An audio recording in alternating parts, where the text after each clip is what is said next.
পৃথিবীর সর্বকালের অন্যতম সেরা ফুটবলার জীবন্ত কিংবদন্তি লিওনার্দ মেসি যখন কলকাতায়, তাকে ঘিরে যখন অনুষ্ঠান, তখন যারা বাঙালি অস্মিতার কথা বলেন, বারবার বিভিন্ন জায়গায় বাঙালি অস্মিতাকে রাজনীতির কাজে লাগাবার চেষ্টা করেন এবং ব্যর্থ হন।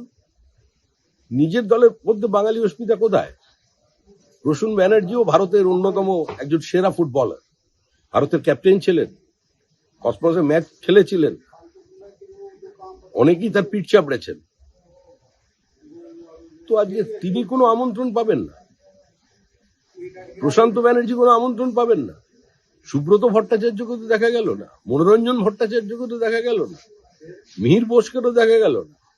সুতরাং বিষয়টা হচ্ছে যে পুরোটাই একটা বাণিজ্য, পুরোটাই লুট। যারা মেসিকে ঘিরে থাকলেন তারা তো জীবনে ফুটবল তো দূরের কথা, বাড়ির পাশের গলিতে কোনোদিন টেনিস বলেও পা লাগান।